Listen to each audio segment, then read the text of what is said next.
கர்த்தராகிய இயேசு கிறிஸ்துடைய நாமத்திலே உங்களை அனைவரையும் அன்போடு கூட வரவேற்றுக் கொள்ளுகிறோம்.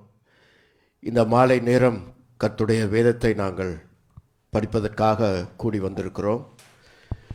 எனவே இந்த மாலை நேரம் உங்களுக்கு ஒரு பிரகாசமான மாலை நேரமாகவும் ஆசீர்வதிக்கப்பட்ட ஒரு வேளையாகவும் இருப்பதாக. எனக்கு அன்புக்குரியவர்களே, தொடர்ந்து வேத படிப்பிலே நீங்கள் ஆர்வத்தோடு கலந்து கொண்டு வருகிறீர்கள். கர்த்தர் பார்க்கிறார். எனவே இதற்குரிய பலனை நிச்சயமாக கர்த்தர் உங்களுக்கு அருளி செய்வார். எனவே இந்த ஒரு நாளை நமக்கு கட்டளை கொடுத்து, தாகமுள்ளவன் மேல் தண்ணீரை ஊற்றுவேன் என்று சொன்ன கர்த்தர், தவணமுள்ள ஆத்மாவை திருப்தியாக்குகிற கர்த்தர், மனுஷன் அப்பத்தினால் மட்டுமல்ல கர்த்தருடைய வாயிலிருந்து புறப்படும் ஒவ்வொரு வார்த்தையினாலும் பிழைப்பான் என்று சொன்ன கர்த்தர் உங்களை திருப்தியாக்கி உங்கள் மேல் அவருடைய ஆவியையும் வார்த்தையும் வைத்து நம்மை வழிநடத்தி கொண்டிருக்கிறார். எனவே அவருக்கே துதி கன மகிமை சதா காலங்களிலும் உண்டாவதாக. ஆமேன். எனவே அன்புக்குரிய சகோதர சகோதரிகளை, இந்த நாளின் இந்த சமூகத்திலே நாங்கள் எழுந்து நின்று ஒரு பாடலை கேட்டு ஜெபம் பண்ணி பின்பாக நாம் வேதத்தை கற்றுக்கொள்வோம், ஆராய்ச்சி செய்வோம், தேவன் போதிக்கிறதை ஏற்றுக்கொள்வோமாக. ஒரு பாடலை கேட்போம். உமக்கு பிரியமானதை செய்ய எனக்கு கற்று தாரும் தெய்வமே, உமக்கு பிரியமானதை செய்ய எனக்கு கற்று தாரும் தெய்வமே, நீரே என் தேவன், நல்ல பரிசுத்த ஆவியானவர் செம்மையான வழியிலே நடத்த வேண்டுமே, செம்மையான வழியிலே நடத்த வேண்டுமே.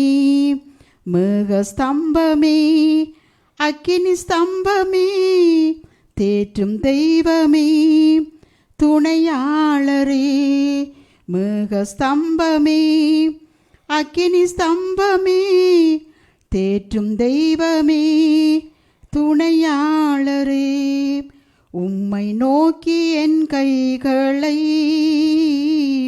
உயர்த்தி உயர்த்தி மகிழ்கின்றேன் ஐயா, உம்மை நோக்கி என் கைகளை உயர்த்தி உயர்த்தி மகிழ்கின்றேன் ஐயா. வறண்ட நிலம் தவிப்பது போல் என் ஆன்மா உமக்காக ஒவ்வொரு நாளும் ஏங்கி ஏங்கி தவிக்கின்றதையா, ஏங்கி ஏங்கி தவிக்கின்றதையா. எனது ஏக்கமே, எனது பிரியமே, எனது பாசமே, எனது ஆசையே, எனது ஏக்கமே, எனது பிரியமே, எனது பாசமே, எனது ஆசையே, உமக்கு பிரியமானதை செய்ய எனக்கு கற்று தாரும் தெய்வமே, உமது அன்பை அதிகாலையில் காண செய்யும் கருணை நேசரே, உமது அன்பை அதிகாலையில் காண செய்யும் கருணை நேசரே, உம்மையே நம்பியுள்ளேன், நீர் விரும்பும் நல்ல பாதைகளை தினம்தோறும் காட்ட வேண்டும் திவ்யநாதரே, தினம்தோறும் காட்ட வேண்டும் திவ்யநாதரே. அன்பின் சிகரமே, ஆருயிரே, அணைக்கும் தெய்வமே, ஆறுதலே, உமக்கு பிரியமானதை செய்ய எனக்கு கற்று தாரும் தெய்வமே. பிதாவே, இந்த மாலை நேரம் நோக்கி நாங்கள் பார்க்கிறோம். இதுவரைக்கும் எங்களுக்கு கற்றுத்தருகின்ற எங்கள் தகப்பனே, உமக்கு நன்றி. இந்த நாளிலும் நீர் வைத்திருக்கிற பாடத்தை, சத்தியத்தை, அறிவுரையை, போதனையை நாங்கள் கற்றுக்கொள்ளவும் அதை விளங்கிக் கொள்ளவும் எங்களுக்கு உதவி செய்வீராக. உம்முடைய வல்ல ஆவியானவர், சத்திய ஆவியானவர் எங்களை சத்தியத்தின் பாதையிலே நடத்தி கொண்டிருக்கிறதுக்காய் நன்றி. இதோ பேதைகளை ஞானிகளாக மாற்றுகிற அன்பு தகப்பனே, எங்களை இப்படியாக ஞானவான்களாக நீங்கள் மாற்றிக்கொண்டிருப்பதற்காக நன்றி கூறுகிறோம். பிதாவே, உம்முடைய பிரசனத்திலே நாம் கற்றுக்கொள்ள எங்களுக்கு கொடுக்கிற வாய்ப்புக்காய் நன்றி.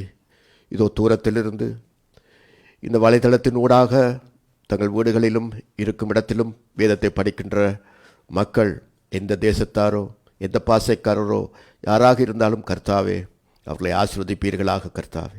உம்முடைய கிருபை அவர்களோடு கூட இருப்பதாக இயேசு கிறிஸ்துவின் நாமத்தில் வேண்டி இருக்கிறோம் நல்ல தகப்பனே, ஆமேன். உட்கார்ந்து நாம் வேதத்தை கற்றுக்கொள்வோமாக. உட்கார்ந்து கொள்ளுவோம்.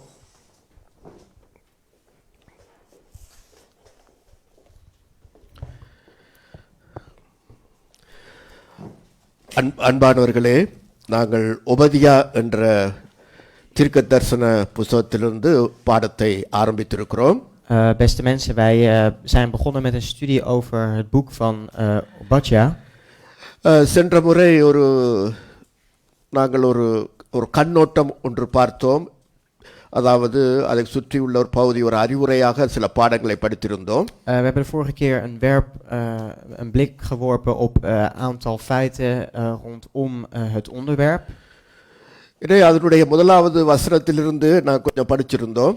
En we hebben vanaf het eerste vers wat dingen bestudeerd. எனவே மீண்டுமாய் அந்த வார்த்தையை நாங்கள் வாசிப்போம். Laten we wederom dat voor ons nemen en lezen.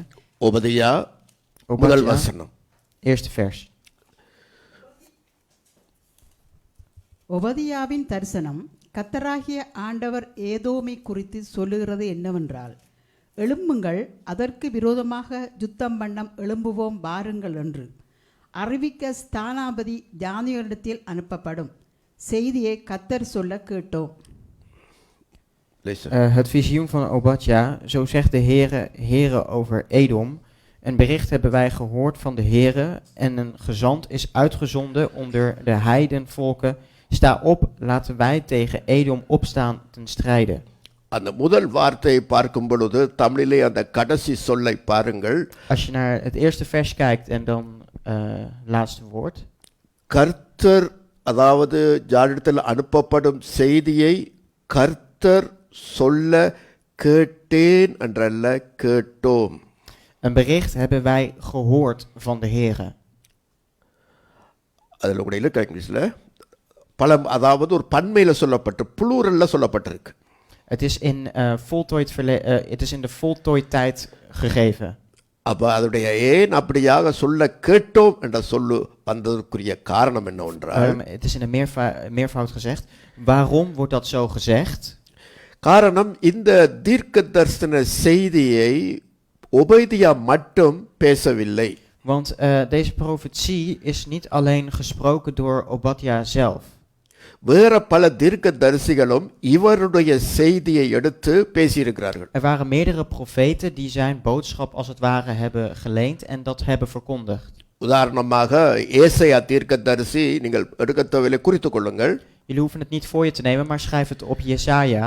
ஏசாயா 34 அதிகாரம் 5-17 வாசித்தால் இந்த தீர்க்க தரிசனம் அங்கே பார்க்கலாம். Jesaja 34 van 5 tot met 17. Zie je zeg maar deze profetie daar letterlijk in terug. 63 அதிகாரம் 3-4 வசனங்களிலே இந்த ஏதோமுக்கு விரோதமாக சொல்லப்படுகிற தீர்க்க தரிசன வசனங்களை நீங்கள் அங்கே வாசிக்கலாம். In hoofdstuk 63 vers 3 en 4 staat beschreven van alle versen die tegen Edom opstaan, die tegen Edom zijn bedoeld. எரேமியா தீர்க்கதரிசி புத்தகத்திலும் இந்த ஏதோமுக்கு விரோதமாக சொல்லப்படுகிற தீர்க்க தரிசன வசனங்களை நீங்கள் வாசிக்கலாம். En zelfs in het boek van Jeremia kun je zien dat er een aantal versen zijn die bedoeld zijn tegen Edom, profetieën tegen Edom. எரேமியா 49:7-22 வசனங்களை வாசிக்கும் பொழுது அங்கே ஏதோமுக்கு விரோதமாக சொல்லப்படுகிற தீர்க்க தரிசனம். Jeremia 49:7 tot 22 staan er versen in die bedoeld zijn voor Edom, profetieën die gelden voor hun. அடுத்த தீர்க்கதரிசியாகிய எசேக்கியேல் தீர்க்கதரிசி, அவரும் தன்னுடைய தீர்க்க தரிசனத்திலே புத்தகத்திலே அவர் குறித்திருக்கிறார். Een volgende profeet Ezekiel heeft ook zijn profetie daarin verwerkt. 35ஆம் அதிகாரம் 1-15 வசனங்களிலே இந்த ஏதோமுக்கு விரோதமாக தீர்க்க தரிசனம் உரைத்திருக்கிறார். Van hoofdstuk 35 van vers 1 tot en met 15 heeft hij daarin tegen Edom zijn profetieakte vermeld. 25ஆம் அதிகாரத்தில் 12-14 வசனங்களிலே இந்த தீர்க்க தரிசனத்தை வாசிக்கலாம். In hoofdstuk 25 en vers 12 en 14 zien we die profetie weer terug.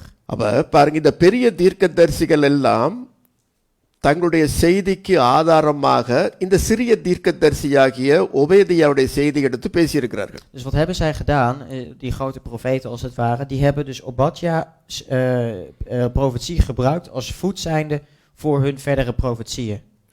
அப்ப நாங்க போன முறை படித்திருந்தோம் மேஜர் தீர்க்கதரிசிகள், major profits and minor profits, அதாவது பெரிய தீர்க்கதரிசிகள் சின்ன தீர்க்கதரிசிகள் என்று. De vorige keer hebben we het gehad over de grote profeten en over de kleinere profeten, major prophets en minor prophets. ஆண்டவருடைய பார்வையில பெரிய சிறிய தீர்க்கதரிசிகள் என்று வித்தியாசமே இல்லை. En in Gods ogen bestaan er geen grote profeten en kleine profeten, daar is geen verschil tussen. நம்முடைய வசதிக்காக படிக்கிறதுக்கு இலவுக்காக நாங்கள் அப்படி பிரித்து வச்சிருக்கிறோம். Maar om makkelijk onderscheid te maken, om te kunnen verdelen, hebben wij zeg maar zulke benamingen gegeven. இது மனுஷ பார்வை.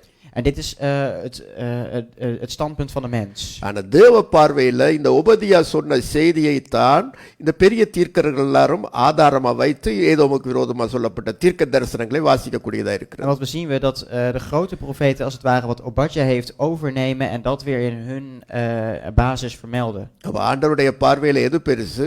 En wat is in Gods ogen dan het grootst? அவருடைய செய்தியை யார் சொல்லுகிறார்களோ அதுதான் அவருக்கு தேவை. Wie zijn boodschap verkondigen, die worden als grootste gezien. சிறியவன் பெரியவன் என்ற வித்தியாசம் அவரிடத்துல இல்லை. Er is geen verschil in groot en klein.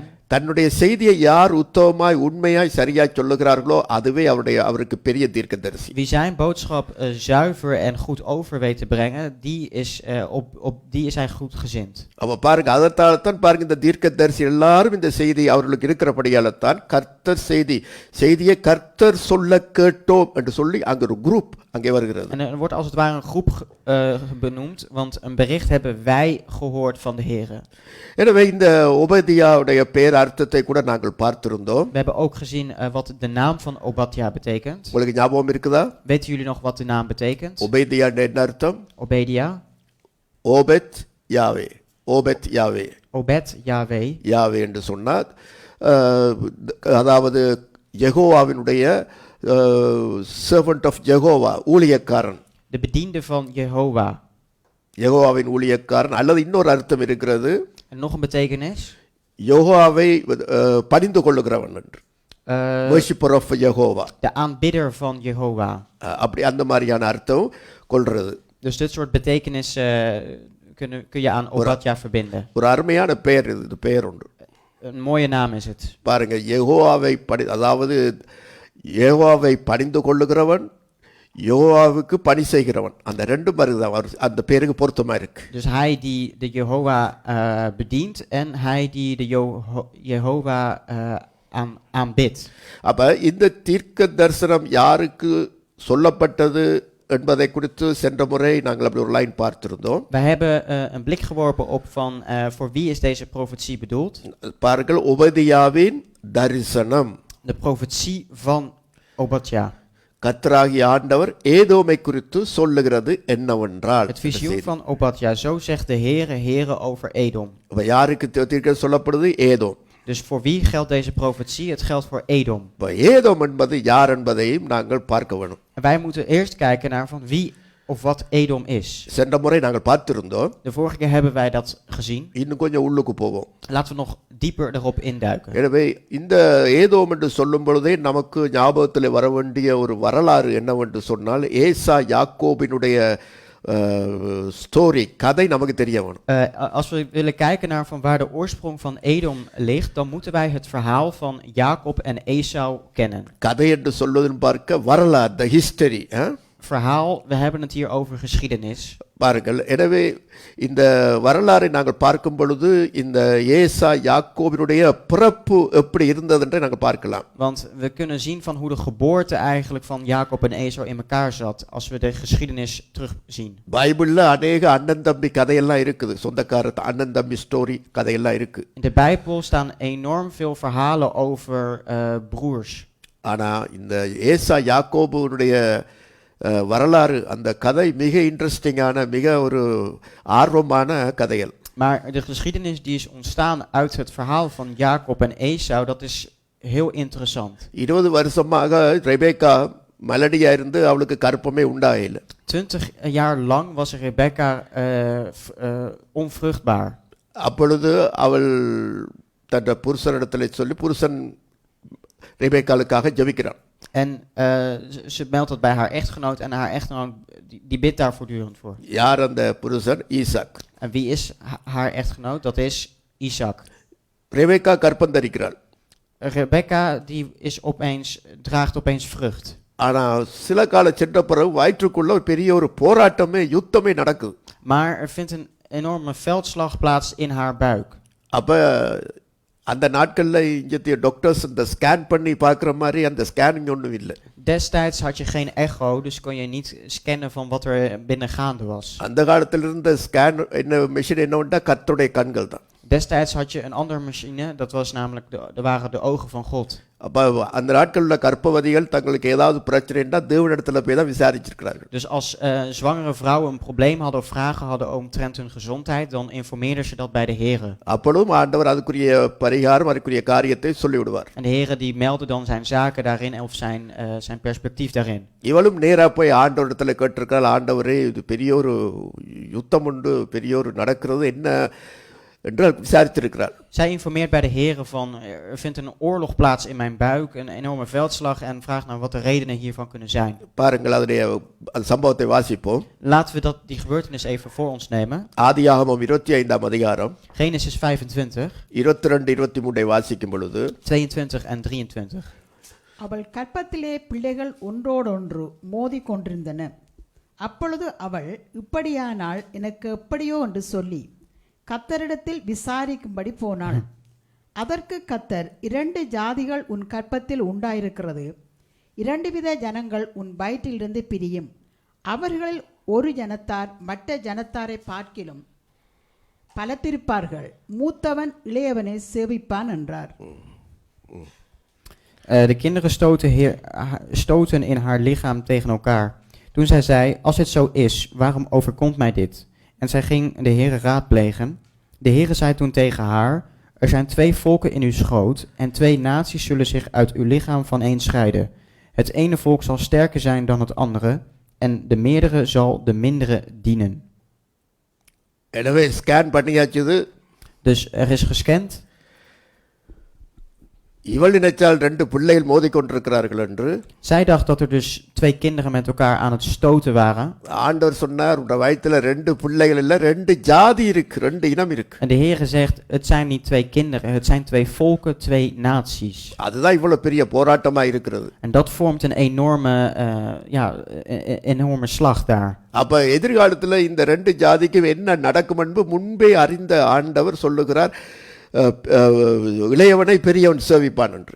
En het ene volk zal sterker zijn dan de andere en de meerdere zal de mindere dienen, heeft de Heere al van tevoren als toekomstvisie gegeven. பார்த்தீர்களா? அப்ப இந்த மாதிரியான, அதாவது பிள்ளைகள் நன்மை தீமை பிறக்கிறதுக்கு உண்டாகிறதுக்கு முன்னமே முடிவுகள், இவருடைய தன்மை என்ன நடக்கும் என்பதெல்லாம் ஆண்டவருக்கு அறிந்தபடினால் அப்படி சொல்லிட்டார். Dus omdat de Heere al van tevoren weet van, voordat men in aanraking komt met goed en kwaad, kent hij hun einde al, hun gedrag al, hun levenspatroon is al bij de Heere bekend. பிறகு பாருங்கள், பிள்ளைகள் பிறக்க போகுது. En dan zie je vervolgens de kinderen komen ter aarde. வாசிங்க, அந்த பாருங்க, அந்த பகுதி எடுத்து பிள்ளைகள் பிறக்கும் பொழுது அந்த 25ஆம் அதிகாரத்திலே வாசியுங்கள். 25ஆம் அதிகாரத்தில் பிரசவ காலம் பூரணமான வசனம் 25 பிரசவ காலம் பூரணமான போது 25ஆம் அதிகாரம் 24ஆம் வசனத்தில் வாசிப்போமா? அவள் கற்பத்தில் இரட்டை பிள்ளைகள் இருந்தது. மூத்தவன் சிவந்த நிறமுள்ளவனாயும் சர்வாங்கமும் ரோம அங்கி போர்த்தவன் போலவும் வெளிப்பட்டான். அவனுக்கு ஏசா என்று பெயரிட்டார்கள். வாசிங்க இப்ப நீங்க. Toen nu de tijd om te baren voor haar aangebroken was, zie, er was een tweeling in haar schoot. De eerste kwam tevoorschijn, rossig en helemaal behaard als een haren mantel. Daarom gaf men hem de naam Esau. பாத்தீங்க, அப்ப மூத்தவன் சிவந்த நிறமுள்ளவனாயும் சர்வாங்கமும் ரோம அங்கி போர்த்தவனும் போலவும் வெளிப்பட்டான். அவனுக்கு ஏசா என்று பெயரிட்டார்கள். பின்பு அவன் சகோதரன் தன் கையினாலே ஏசாவின் குதிங்காலை பிடித்து கொண்டு வெளிப்பட்டான். அவனுக்கு யாக்கோபு என்று பெயரிட்டார்கள். இவர்களை அவள் பெற்றபோது ஈசாக்கு 60 வயதாய் இருந்தான்.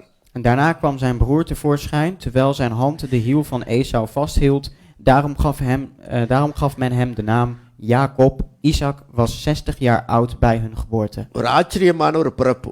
Best wel een opmerkelijke geboorte. ஏசா பிறக்கும் பொழுது ஒரு அழகுள்ளவனாய், பாருங்க வசனம் சொல்லுகிறது, அவன் சிவந்த மேனி நிறமுள்ளவனாயும் ரோமாங்கி போர்த்தவன் போலவும் வெளிப்பட்டான். அவனுக்கு ஏசா என்று பெயரிட்டார்கள். Dus Esau, best wel een prachtig kind. De eerste kwam tevoorschijn, rossig en helemaal behaard als een haren mantel. அதாவது அவனுக்கு அந்த ஏசா என்றால் இங்கிலீஷில் ஹேரி, அதாவது ரோமன், அதாவது இவனு ஃபுல்லாக அப்படியே ஒரு கரடிக்குட்டி மாதிரி அதில் ஏதாவது ஒரு மயிர் அவனுக்கு நிரம்பி இருந்தது சரி முழுக்க. Het is, in het Engels zeggen we hairy, zeg maar. Dat betekent harig. Ja. Zo kwam hij tevoorschijn, alsof hij de huid van een vos, zeg maar, op zijn armen had. அந்தபடியாக அவன் சிவந்த மேனியோடு அவன் அப்படியே பிறந்தான். யாக்கோபு அப்படி இல்லாமல் வித்தியாசமாய் பிறக்கிறார். En Jacob, daarin tegenovergesteld, komt heel anders tevoorschijn. ஆனால் ஏசா பிறக்கும் பொழுது அந்த யாக்கோபு பின்னுக்கு வந்த தம்பி இளையவன் அவனை காலை பிடிச்சிட்டான், நீ போகக்கூடாது. En het jongere broertje dus, die dan na hem komt, die houdt zijn hiel vast en zegt van, eigenlijk van, jij mag nu niet gaan.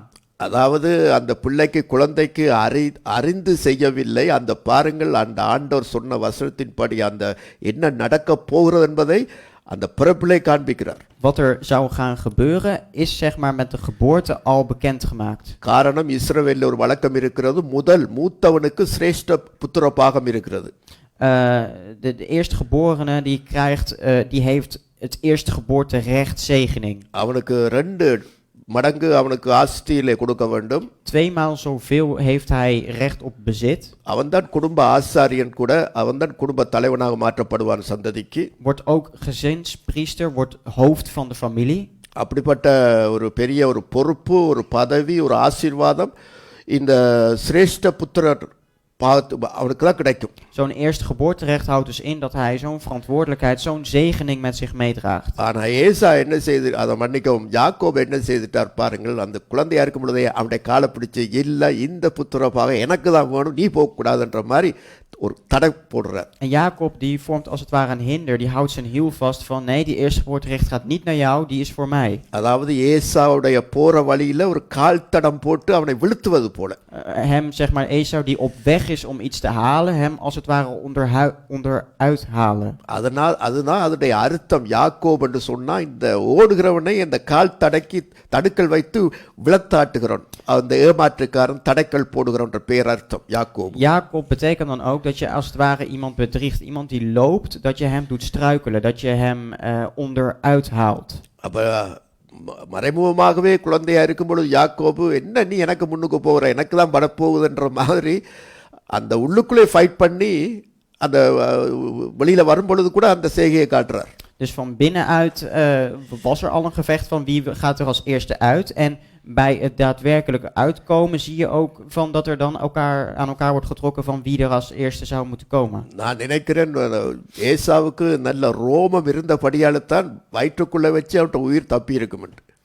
Omdat hij zo harig was, dat hij dat dan heeft overleefd in de buik. Omdat இல்லாட்டி Esau zo யாக்கோபு போட்ட அடியில அதிலே செத்திருக்கும் அந்த மாதிரி யுத்தத்துல Misschien dat hij dan wel was gestorven door al die stoten die Jacob natuurlijk aan Esau gaf in de buik. சிரேஷ்ட புத்திரபாக சண்டையில போட்ட அடியில வயிற்றுக்குள்ளே குழந்தை செத்துருக்கு அந்த மயிர் அப்படி அடர்த்தியா இருந்தபடினாலோ உயிர் காப்பாற்றப்பட்டதோ நான் நினைக்கிறேன். Omdat hij zo'n dikke vacht haar heeft, heeft hij die stoten wat lichter kunnen opvangen. Dus dan heeft hij het overleefd. எனவே தான் ஆண்டவர் சொல்லிட்டார், மூத்தவன் இளையவனை சேவிப்பான், அவர்கள் நன்மை தீமையை அறிவதற்கு செய்வதற்கு முன்னமாகவே பிள்ளைகளுடைய வருங்காலத்தை அறிந்த கர்த்தர் சொல்லிவிட்டார், இதுதான் நடக்க போகுது. Dus de meerdere zal de mindere dienen. Dus de Heere wist alvorens dat voordat zij enigszins in aanraking komen met het goede en het kwade van wat hun levensloop zou zijn. பார்த்தீங்களா, ஆண்டவர் எல்லாரையும் அறிந்திருக்கிறார். Dus de Heere kent iedereen door goed. இதை கேட்டுக்கொண்டிருக்கிற உங்களையும் கூட எதிர்காலம், உங்களுடைய முடிவு எப்படி என்பதெல்லாம் அவர் அறிந்திருக்கிறார். Dus ook voor degene die nu kijkt, jouw toekomst en hoe jouw verder verloop is, dat weet de Heere allemaal. இதைத்தான் ரோமர் 9:10-11 பவுலடிகள் இதை எடுத்து தேவனுடைய முன்னறிவை தெரிந்து கொள்ளுதலை பற்றி இங்கே அவர் கையாளுகிறதை நாங்கள் பார்க்கிறோம். ரோமர் 9:10-11. Romeinen 9:10-11. இதுவும் அல்லாமல் நம்முடைய பிதாவாகிய ஈசாக்கு என்னும் ஒருவனாலே ரெபேக்காள் கர்ப்பவதியான போது பிள்ளைகள் இன்னும் பிறவாமலும் நல்வினை தீவினை ஒன்றும் செய்யாமலும் இருக்கையில் தேவனுடைய தெரிந்து கொள்ளுதன் படி இருக்கிற அவருடைய தீர்மானம் கிரிகைகளினாலே நிலை நிற்காமல் அடைக்கிறவராலே நிலை நிற்கும் படிக்கு போதும். பார்த்தீங்களா, எனவே தான் சொல்றார், தெரிந்து கொள்ளுதல் அது ஆண்டவருடைய கையில் இருக்கு. அவர் நன்மை தீமை செய்யறதுக்கு முன்பாகவே அவர் சூஸ் பண்ணிட்டார் ஆண்டவர். Dus en dit niet alleen, maar zo was het ook met Rebekka, die zwanger was van één man, namelijk Isaac, onze vader. Want toen de kinderen nog niet geboren waren en niets goed of kwaads gedaan hadden, dat het voornemen van God dat overeenkomstig de verkiezing is stand zou houden, niet uit de werken, maar uit hem die roept. பாருங்கள், நான் இந்த ட்வின்ஸை பார்த்துருக்கிறேன். அதாவது ரெட்ட குழந்தைகள் பிறப்பதை நாம் எத்தனை பேர் இருக்கிற சபையிலும் இருக்கிறார்கள். Ik heb vele tweelingen gezien, zowel in de gemeente. ஆனால் வித்தியாசம் கண்டுபிடிக்கல. அது தாய்க்கு மட்டும்தான் தெரியும் அந்த வித்தியாசம் சில பிள்ளைகள் வளரும் வரைக்கும். Maar het verschil tussen die twee, het onderscheiden daarvan, dat weet de moeder wel beter, maar het is alsnog lastig. நம்முடைய சபையில் கூட ஒலிவியா சிந்தியா என்ற பிள்ளைகள் ரெட்ட பிள்ளைகள். We hebben een tweeling in de gemeente, Olivia en Cynthia. ஆரம்பத்தில் எனக்கு அடையாளமே அவர்களை காண முடியாது. Maar toen ze nog klein waren, ik kon geen verschil in hun zien. நான் மாறி கூப்பிடுவேன். En ik verwisselde steeds hun naam. சேர்த்து நானே கேட்பேன், இதில் யார் இன்னார் யார் இன்னார்னு கேட்டே நான் அவங்களோட பேசுவேன். Ik vroeg steeds als eerst van wie is wie. அதாவது ஏதாவது ஒரு கயிறை கட்டி கொண்டு வாங்க, அல்லது பேரை தொங்க விட்டு கொண்டு வாங்க உங்களை கூப்பிடுறதுக்கு என்று சொல்லிக்கிட்டு. Toen heb ik hun gevraagd van of ze misschien een bordje met zich mee kunnen dragen of een lintje om kunnen doen, zodat ik kan onderscheiden wie is. அதிகமான இரட்டை குழந்தைகள் ஒரே மாதிரி இருப்பார்கள். Een-eiige tweelingen, die zijn meestal echt identiek. இங்க பாருங்க, இந்த ரெண்டு பேருமே முழுவதும் வித்தியாசமானவர்கள். Maar kijk naar deze twee, deze verschillen in alles van elkaar. ஒருவரை பார்த்தால் ஹேரி, அவன் ஒரே ரோம், அவனுக்கு மற்றவனுக்கு அப்படி அல்ல, இவன் சிவந்த மேனி, மற்றவன் அப்படி அல்ல, வித்தியாசம் தெரியுது. De ene is harig en de ander niet. De ene is zo rood als wat en de ander die heeft dat ook weer niet.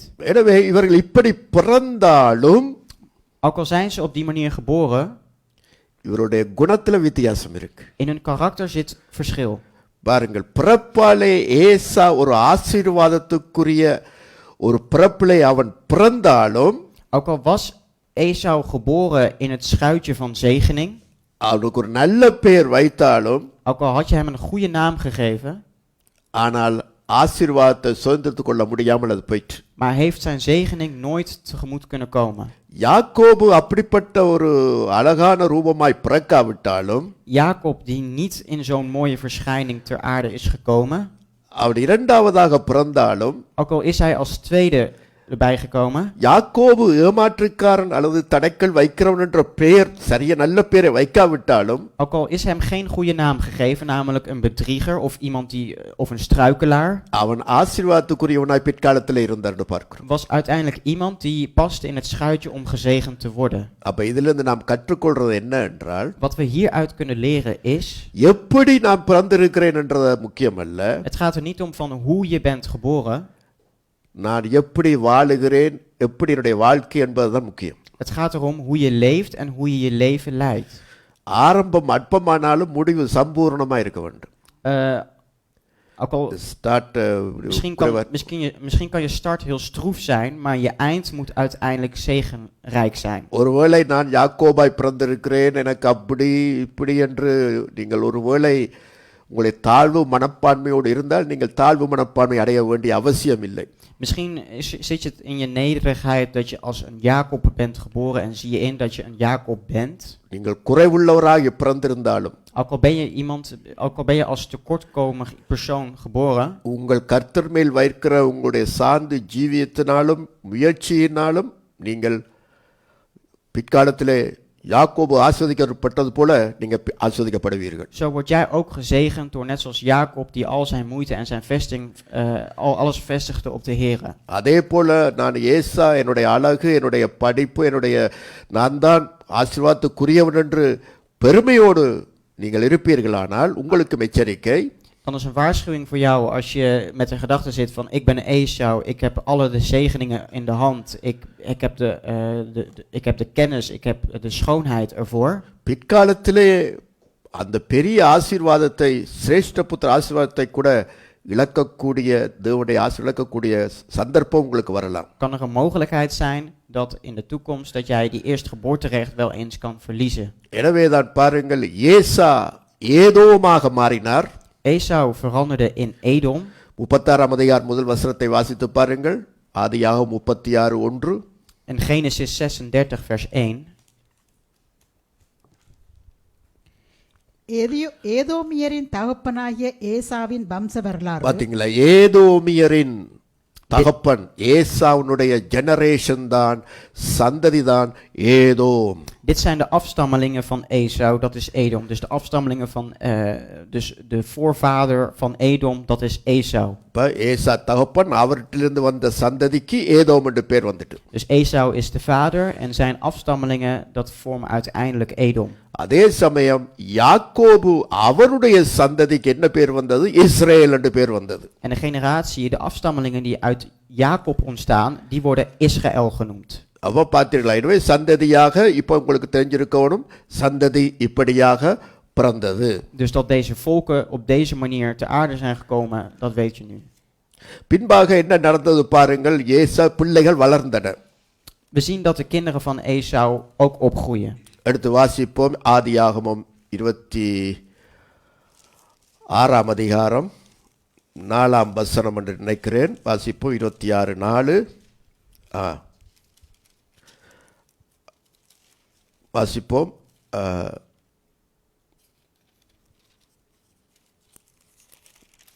25 பிள்ளைகள் பிறந்து வாசிக்கிறது இருக்கா? அவன் பசியாய் வரும்பொழுது 26 வாசிங்க. அதுல ஒரு நாள் ஏசா வசனத்தை சொல்லி போட்டு ஆதியாகமம் 25 அதிகாரம் இந்த 25 அதிகாரம் 28 வசனம். 28 வசனத்தை வாசிப்போமா? ஏசா வேட்டையாடி கொண்டு வருகிறது. ஈசாக்கினுடைய பாய்க்கு ருசிகரமாய் இருந்ததினாலே ஏசாவின் மேல் பட்சமாய் இருந்தான். ரெபெக்காளோ யாக்கோவின் மேல் பட்சமாய் இருந்தாள். ஒரு நாள் ஏசா வெளியிலிருந்து களைத்து வந்தபோது யாக்கோபு கூழ் சமைத்து கொண்டிருந்தான். அப்பொழுது ஏசா யாக்கோபை நோக்கி, அந்த சிவப்பான கூழிலே நான் சாப்பிட கொஞ்சம் இழைத்திருக்கிறேன் என்றான். இதனாலே அவனுக்கு ஏதோம் என்கிற பேர் உண்டாயிற்று. ஓகே, வாசிங்க பெற்றது. 28 Ja, 29 வாசிங்க. Oké, Isaac had Esau lief omdat hij graag wildbraad at. Rebekka daarentegen had Jacob lief. Eens had Jacob soep gekookt toen Esau uit het veld kwam en moe was. Toen zei Esau tegen Jacob, laat mij toch slurpen van dat rode daar, want ik ben moe. Daarom gaf men hem de naam Edom.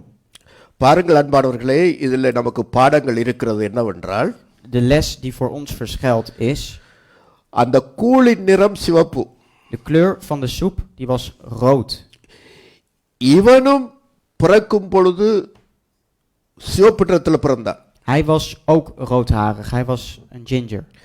அது மட்டுமல்லாமல் பின்பு இவர்கள் ஜாதியாகி பின்பு அவர்கள் போய் சேர்ந்து வளர்ந்த இடம் கூட அந்த சேயீர் மலை கூட சிவப்பு. En waar hij uiteindelijk zijn volk liet opgroeien, dat gebied, dat was ook roodkleurig. Dat heet Seir. அந்த ஏதோம் என்ற பகுதியை எடுத்து பார்ப்போம் பாருங்கள். அந்த முதலாவது படத்தை போடுங்கள். Dus, het eerste plaatje. பிளாட்சை போடுங்கள். Neem de tijd. Nou. பக்கத்தில் இருங்க, அங்கே இருக்காமல். Oké. பாருங்கள் அந்த ஏதோம் எங்க இருக்குன்னு பாருங்க. Kijk maar eens waar Edom bevindt. அந்த சிவப்பான பகுதியை பாருங்கள், கீழ்ப்பகுதி சவுத், அதாவது இதுதான் அந்த Edom. Je ziet beneden, onderin, zie je een rood gebied, dat heet Edom. நல்லா பாருங்கள். இந்த அதுக்கு நேராக பாருங்கள், கிங்டம் ஆஃப் மோவாப் என்று போட்டிருக்கு, மோவாப் ராஜ்யம் என்று. Daarboven in het paars zie je koninkrijk van Moab. அதுக்கு பிறகு அங்களை கடந்து தான் இந்த ஜெரிக்கோ என்ற பகுதியும் இருக்கிறது. இவர்கள் இஸ்ரவேலர்கள் எகிப்திலிருந்து வரும்பொழுது இந்த ஏதோமை கடந்து மோவாபுக்குள்ளால போய் அங்கே போக வேண்டிய ரூட் தான் அங்கே இருந்தது. De route van de Israëlieten naar een beloofde land was onder andere door Edom door te trekken, Moab te passeren en dan zo via Jericho het land binnen te trekken. எனவே மோசே ஒரு செய்தி அனுப்பியிருந்தார், வனாந்தரத்தில் இருந்து நாங்கள் இப்படி போகிறோம், உங்கள் தேசத்தின் வழியாய் நாங்கள் போக இருக்கிறோம், நாங்கள் உங்களுடைய தண்ணீரையோ திராட்சை செடிகளையோ ஒன்றுமே நாங்கள் நாசப்படுத்த மாட்டோம், நாங்கள் எங்கள் பாட்டிலே இந்த பாதையால், அது ராஜ பாதை, ஹைவே, அதனால் அதால் போவோம், எங்களுக்கு வழிவிட சொல்லி. En Mozes die zond een boodschapper uit. Mozes die een boodschapper uitzond om het gebied van Edom, daar de பிரதேசத்தில் போடுங்கள் அந்த படத்தை, சேயீர் என்ற மலை. En dan heb je een berg, namelijk de Seir. இந்த இருக்கு பாருங்கள். இதுதான் இப்பொழுது நீங்கள் போனாலும் இதே மாதிரி தான் அந்த சேயீர் மலை அந்த இடத்துல நீங்கள் பார்க்கக்கூடியதாக இருக்கும்.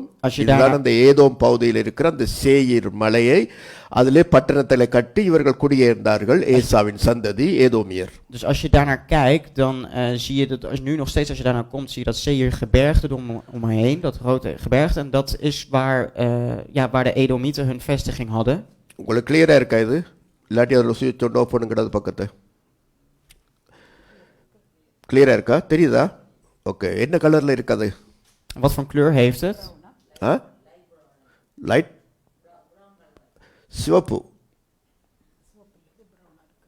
சிவப்பு மண். Het is wat rodig. இது வகை ஒரு சிவப்பு செம்மண் மாதிரி இருக்குல்ல. Het is een beetje bruin-rood. யாழ்ப்பாணத்தில் செம்மண் அப்படி பார்த்தது இல்லையா? அந்த அதுதான் செம்மண் மாதிரி. அப்போ கூழும் சிவப்பு, ஆளும் சிவப்பு, ஊரும் சிவப்பு. Dus de soep was rood, hij zelf was rood en zijn gebied is ook rood. போடுங்க ஆதாம் இந்த யாக்கோபையும் மற்ற ரெண்டாவது போடுங்க படத்தை, கூழ் வாங்கி குடிக்கிற காட்சியை. இதில் தான் இந்த பட்டணம் கட்டினார்கள். Hier hebben ze eigenlijk hun stad eigenlijk op gevestigd. ஏதோமுடைய ராஜ்யம் இந்த அந்த மலையை குடைந்து ஒரு அழகான பட்டணம். இன்றைக்கும் நீங்கள் போனால் இந்த ஏதோம் பகுதியிலே இந்த சேயீர் இதிலே பேத்ரான்னு சொல்லுவார்கள் இந்த இடத்தை, அது இன்னும் இருக்கிறது. நீங்கள் அநேக டூரிஸ்ட் போகிறார்கள், நீங்களுமே பார்க்கலாம். சிவப்பு பார்த்தீங்களா, முழுக்க சிவப்பு. Dus als je hier zie je het wat beter, dat het wat roodkleuriger is aan die pilaren die je allemaal ziet. En dat is toen destijds erin gebouwd en nog steeds gaan er best veel toeristen naartoe, want het is natuurlijk in een berg gehakt. அடுத்த படத்தை பாருங்கள், போடுங்கள் பாருங்கள். இதோ அந்த கூழ் வாங்கி குடிக்கிற ஒரு படம் ஒன்று அதிலே ஒன்றை போட்டிருக்கிறார்கள். ஏசா மிகவும் ஹேரியாவும் மற்றது சிவப்பாவும் இருக்கிறான்.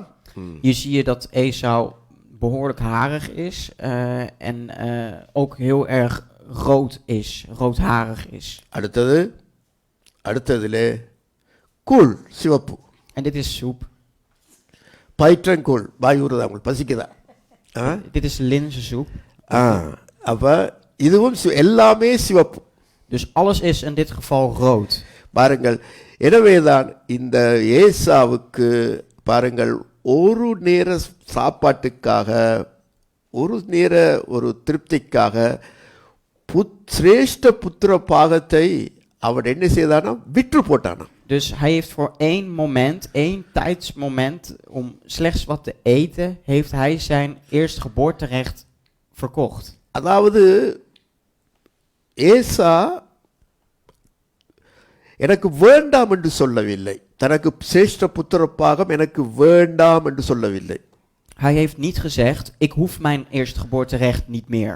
அவன் அலட்சியம் செய்தான், Hij heeft het gewoon afgestaan. பெருசா எடுக்கையில். Hij heeft het niet als iets waardevols ingeschat. நான் இன்றைக்கு இருந்து நாளைக்கு சாகுறேன் தானே, கொண்டு போய் எனக்கு சாப்பாட்டை தாண்டு, அந்த மாதிரி ஒரு அதனுடைய ஆசீர்வாதம், கடவுள் வைத்திருக்கிற அந்த ஆசீர்வாதத்தை அவன் என்ன செய்தான், பெருசா நினைக்கல. Hij heeft Gods zegening niet als iets groots gezien. Hij zei van, ik sterf nu van de honger, dus laat die eerstgeboorterecht maar varen, geef me dat eten maar. One word, அவ்வளவுதான். சரி, எதுக்கு எடுத்துட்டு போய் கொண்டு வா கூலன்ற மாதிரி ஒழிய அவன் அந்த தன்னுடைய சிரேஷ்ட புத்திர பார்த்த சபிக்கவும் இல்லை, திட்டவும் இல்லை, வேண்டாம்னு சொல்லவும் இல்லை. Just neglect. Hij heeft het gewoon geweigerd. Hij heeft niet gezegd dat hij het niet wilt. Hij heeft ook niet gezegd dat hij het haat of dat hij er hekel aan heeft. Hij heeft het gewoon afgestaan. பெரிய விளைவை கொண்டு வந்தது அவனுடைய சந்ததிக்கு. Maar dat kwam zijn volk enorm duur te staan.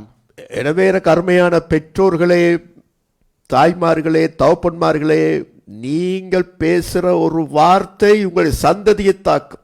Dus ouders ook vooral, wees voorzichtig met wat je zegt. Eén woord kan jouw hele generatie of jouw hele volk teisteren.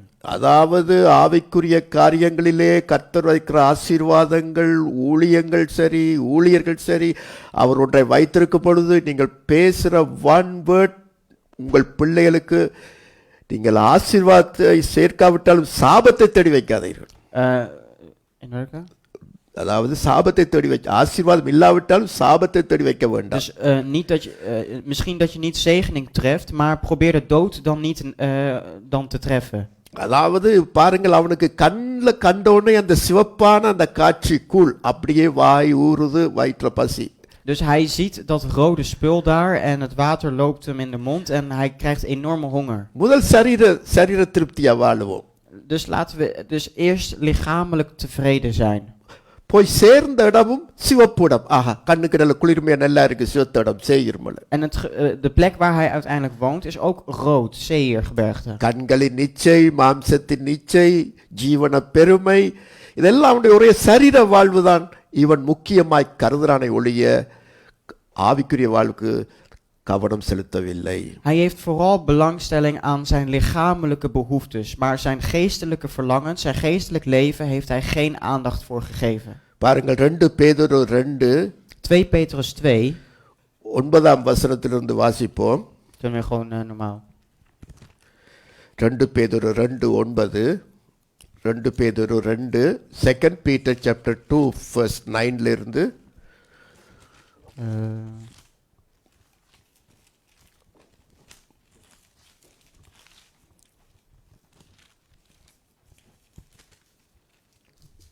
வாசிங்க 2 பேதுரு 2:9ல இருந்து. கர்த்தர் தேவ பக்தி உள்ளவர்களை சோதனை நின்று ரட்சிக்கவும், அக்கிரமக்காரரை ஆக்கினைக்குள்ளானவர்களாக நியாய தீர்ப்பு நாளுக்கு வைக்கவும் அறிந்திருக்கிறார். பைபிளில் வாசிங்க, அடுத்து பைபிள் இருக்குதானே, பைபிளில் வாசிங்க. நீங்க என்ன செய்றீங்க? விசேஷமாக அசுத்த இச்சையோடே மாம்சத்துக்கு ஏற்றபடி நடந்து கர்த்தத்துவத்தை அசட்டை பண்ணுகிறவர்களை அப்படி செய்வார். இவர்கள் துணிகரக்காரர், அகங்காரிகள், மகத்துவங்களை தூஷிக்க அஞ்சாதவர்கள், அதிக பலனையும் வல்லமையும் உடைய தேவதூதர்கள் முதலாய் கர்த்தருக்கு முன்பாக அவர்களை தூஷணமாய் குற்றப்படுத்த மாட்டார்களே. இவர்களோ பிடிபட்டளிக்கப்படுவதற்கு உண்டான புத்தியற்ற மிருக ஜீவங்களைப் போல தங்களுக்கு தெரியாதவர்களை தூஷித்து தங்கள் கேட்டிலே கெட்டழிந்து அனிதத்தின் பலனை அடைவார்கள். இவர்கள் ஒரு நாள் வாழ்வை இன்பமென்று எண்ணி கரைகளும் இலச்சைகளுமாயிருந்து உங்களோடே விருந்து உண்கையில் தங்கள் வஞ்சனைகளில் உல்லாசமாய் வாழுகிறவர்கள். இவர்கள் ஒரு நாள் வாழ்வை இன்பமென்று எண்ணி, அப்படியே சொல்ல வருகிறார். பாருங்கள், கடைசி காலத்திலே வருகிற மக்கள் எப்படிப்பட்டவர்கள். வாசிங்க. 9ஆம் வசனத்திலிருந்து. என்ன சரிங்க நீங்கள் சொல்றதுல 2 Peter chapter 2 verse 9. Dan weet de Heere ook nu godvruchtigen uit de verzoeking te verlossen, maar de onrechtvaardigen te bewaren tot de dag van het oordeel om gestraft te worden. In het bijzonder echter hen die in onreine begeerte het vlees achterna lopen en het gezag verachten, die roekeloos zijn, eigenzinnig en er niet voor terugschrikken om al wat eer toekomt te lasteren. Terwijl de engelen, die in sterkte en kracht hun meerdere zijn, geen aanklacht wegens lastelijk oordeel tegen hen indienen bij de Heere. Maar deze mensen lasteren wat zij niet kennen, als redeloze dieren, geboren met een natuur om gevangen te worden en te gronden gaan. Zij zullen in hun verdorvenheid ten verderven gaan. En zij die in een zwelgpartij overdag als een genot beschouwen, zullen het loon van de ongerechtigheid ontvangen. Schandvlekken en smetten zijn het, die zwelgen in hun bedriegerijen, als zij met u de maaltijd gebruiken. இது கடைசி காலத்திலே இப்படி மக்களை பார்க்கும் பொழுது இவர்களுக்கெல்லாம் ஒரு நாள் வாழ்வை இன்பமென்று எண்ணி தேவ ஆசீர்வாதங்களையும் தேவனுடைய காரியங்களையும் அலட்சியம் பண்ணுகிற மக்கள் கூட்டங்கள் வருவார்கள். Er zullen zeker menigte zijn, zeker in de eindtijd, die dan alle zegeningen of alles wat van de Heer toekomt, dat men dat niet in waarde acht en eigenlijk hun lichamelijke begeertes op nummer 1 stellen. ஆவிக்குரிய காரியங்களில் ஏதாவது சொன்னால் அதில் எனக்கு அலட்சியம் பண்ணுறதுன்னு சொன்னால் அதை குறித்து கவனம் செலுத்தாமல் இருக்கிறது. En wat betekent dat? Dat betekent op geestelijk gebied daar niet echt veel aandacht aan besteden. Bible study, கர்த்தருடைய வார்த்தையை கற்றுக்கொள்ள கர்த்தர் நல்ல அருமையான வாய்ப்புகளை ஏற்படுத்தி கொடுக்கும் பொழுது அதை இப்போ எனக்கு தேவையில்லை, ஒரு அலட்சியம் பண்ணுறது, அப்படி தட்டி விடுறது. Meer zeg maar het bagatelliseren van bijbelstudies, in dit geval van bijbelstudies heb ik niet nodig, laat dat maar zitten voor mij. எனக்கு வேலை தான் முக்கியம், எனக்கு காசு தான் முக்கியம், பணம் தான் முக்கியம், வாழ்க்கை தான் முக்கியம் என்று இந்த ஏசா மாதிரி காட்சியும் மாமிசைச்சையும் ஒரு நாள் வாழ்க்கைக்காக இந்த நல்ல நல்ல ஆசீர்வாதங்கள் வாய்ப்புகளை அலட்சியம் பண்றது இப்போ பார்த்துக்கொள்ளலாம். Dus omdat deze mensen dan visuele en lichamelijke verlangens op nummer 1 stellen, dan zullen zij met geestelijke dingen dat als het ware links zetten, niet als belangrijk achten. கர்த்தருக்கு ஊழியம் செய்கிற நல்ல வாய்ப்பு வரும் பொழுதெல்லாம் கர்த்தர் கொடுக்கிற வாய்ப்பு, சபையிலே ஊழியம், வெளியிலே ஊழியம் வாய்ப்பு கொடுக்கும் பொழுது எனக்கு இப்ப தேவையில்லை, பின்ன பார்த்துக்கொள்ளலாம் என்று அலட்சியம் பண்ணுது. Het meer dat links zetten van wanneer Gods bediening voor jou tegemoet komt, wanneer God jou de kansen geeft om dat te doen, dat je zegt van nee, ik hoef het niet, ik zet het even links van me. ஜெபங்களை கர்த்தரோடு கூட நல்ல வாய்ப்பு, ஜெபம் பண்ணும் பொழுது ஜெபிக்கிற ஒரு வாய்ப்பு, வேதம் தனிப்பட்ட மேல் வாசி தியானம் பண்ணுகிற நேரங்களை அலட்சியம் பண்ணுது. பார்த்து முக்கியம் இல்லை, இப்ப இதுதான் முக்கியம் என்பது போற காரியம். Het niet belangrijk schatten van wanneer jou een kans wordt geboden om te gaan bidden, om de Heer te aanbidden, om een lied te zingen, wanneer het allemaal het links zetten daarvan. இப்படியே அடுக்கல ஞானசானத்தை அலட்சியம் செய்வது, இப்படியாக காரியங்களை ஊழியக்காரர்களை அலட்சியம் பண்ணுவது, இப்படி one word காணும். Eén woord is daarvoor al genoeg om bijvoorbeeld bediende of Gods ministry links te zetten. முழு சந்ததிக்கே மண்ணள்ளி போடக்கூடிய கட்டம் இருக்கு தாய் தகப்பன் அவர்களுடைய நடக்கை.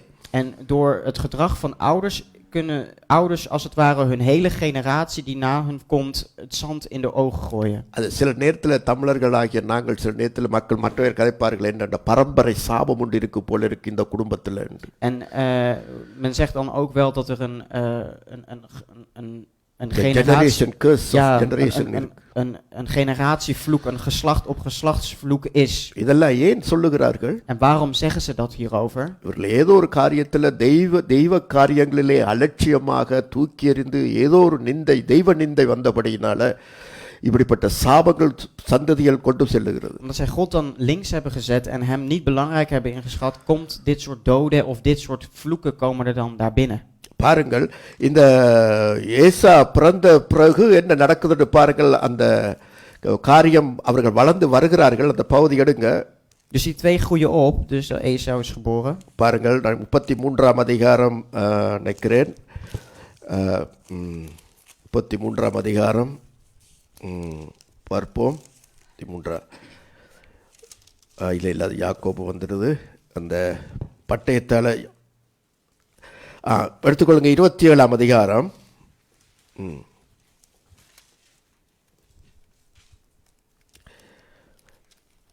அதில் பாருங்கள், ஏசா அந்த ஆசீர்வாதத்தை சுதந்திர கொள்ள எப்படி வந்த பொழுது என்ன நடக்குதுன்னு பாருங்கள்.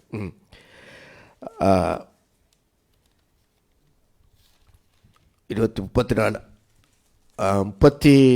33 வாசியுங்க. 27ஆம் அதிகாரம் 33 வாசியுங்கள். அப்பொழுது ஈசாக்கு மிகவும் பிரமித்து நடுங்கி, வேட்டையாடி எனக்கு கொண்டு வந்தானே அவன் யார்? நீ வரும் முன்னே அவை எல்லாவற்றிலும் நான் புசித்து அவனை ஆசீர்வதித்தேனே. அவன் ஆசீர்வதிக்கப்பட்டவனாகவும் இருப்பான் என்றான். போதும் பாருங்க. Toen beefde Isaac van grote en hevige schrik en hij zei, wie was het dan die een stuk wild gejaagd en het mij gebracht heeft? Ik heb overal van gegeten voordat jij kwam en ik heb hem gezegend en gezegend zal hij zijn. அதாவது நான் சுருக்கமாக சொல்லுகிறேன், என்னென்றால் கூட நேரமாயிரும், அதற்காக சுருக்கமாக சொல்லுகிறேன். உங்களுக்கு இந்த சம்பவம் தெரியும். Jullie kennen deze gebeurtenis. என்ன நடந்தது? ஈசாக்குடைய கண்கள் எல்லாம் இருளடைந்து அவருக்கு பார்வை போயிட்டு. Isaac's ogen die zijn ver achteruit gegaan en hij kan amper iets zien.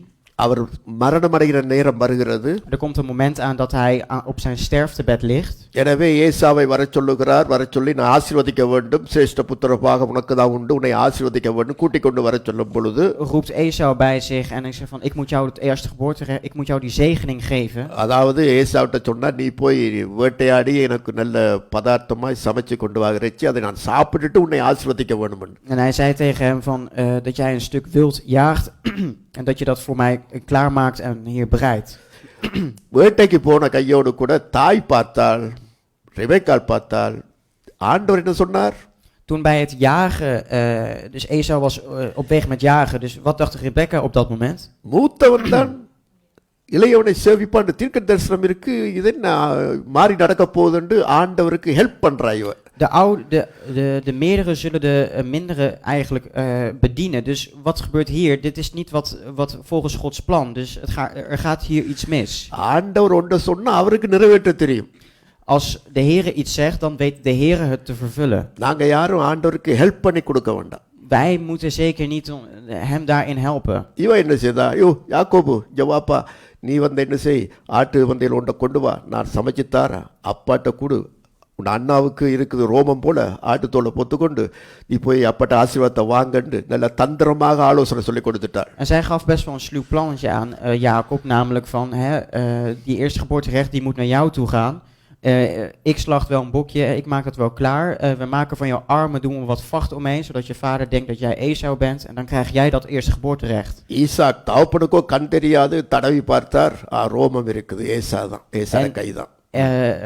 Isaac die kan natuurlijk niks zien en die voelt dan een beetje en die voelt dan, oh het is harig, oké, dat moet Esau zijn, mijn eerste zoon. ஆனா குரலை பார்த்தா யாக்கோபு மாதிரி இருக்கு. Maar de stem die klinkt wel zoals die van Jacob. இல்ல நான் தான் என்று பொய்ய சொல்லி. Nee, hij bedriegt hem door te zeggen van nee, ik ben het.